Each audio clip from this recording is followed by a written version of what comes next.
Bonjour à tous et bienvenue dans ce décryptage. Aujourd'hui, on s'attaque à un sujet absolument passionnant. On va décortiquer ensemble les flux réseau qui rendent la production cloud et la diffusion à distance possible. C'est littéralement le moteur caché sous le capot de l'ingénierie audiovisuelle moderne. On va parler de ce virage monumental vers la virtualisation. Historiquement, comme on le sait bien, couvrir un événement en direct, ça voulait dire déplacer des tonnes de matériel et des camions régis gigantesques sur place. Aujourd'hui, on tourne la page et cette approche hyper lourde est en train de disparaître pour réduire drastiquement les coûts logistiques.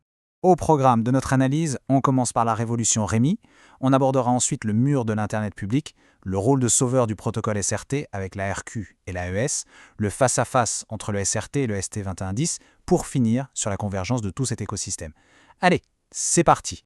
Première étape donc, la fameuse révolution de la production Rémi et le grand saut vers le cloud. Le REMI, pour Remote Integration Model, c'est le changement de paradigme qui a tout déclenché. Imaginez un peu la scène. Nos caméras sont à Dubaï, en plein direct, mais le mélangeur vidéo, lui, se trouve tranquillement à Londres. Plus besoin d'envoyer toute une armada technique sur le terrain. On gère une émission entière depuis une régie distante, voire un simple navigateur web. C'est une évolutivité instantanée.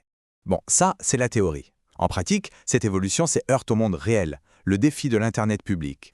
Et c'est là qu'on se pose la question fondamentale. Comment est-ce qu'on peut garantir une qualité broadcast, fluide, sans la moindre faille, en passant par un Internet public qui est, soyons honnêtes, complètement imprévisible? C'est une vraie jungle. La bande passante fluctue, des données se perdent en route, bref, un environnement particulièrement hostile pour de la vidéo en direct. Du coup, pour résoudre ce casse-tête, les ingénieurs ont sorti l'artillerie lourde avec le SRT. Le SRT, ou Secure Reliable Transport, c'est littéralement le véhicule tout-terrain de la vidéo.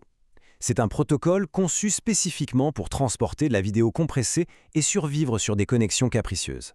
Il arrive à dompter les instabilités d'Internet en ajustant la latence dynamiquement. Résultat, les flux traversent le globe et arrivent en régie de manière fluide, sans sauter la moindre image. Mais comment il fait ça concrètement sous le capot?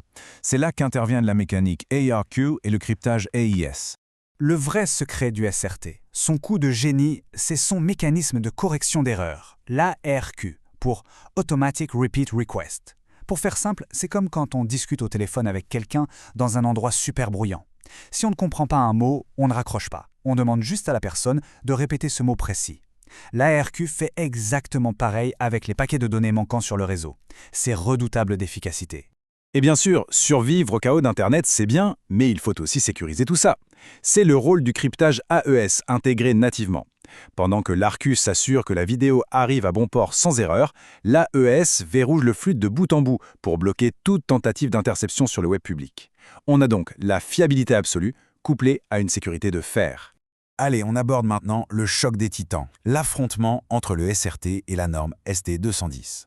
On a d'un côté le SRT, notre baroudeur qui utilise de la vidéo compressée pour encaisser les chocs de l'Internet public. Et de l'autre, le SMTS T2110. Lui, c'est le TGV des studios.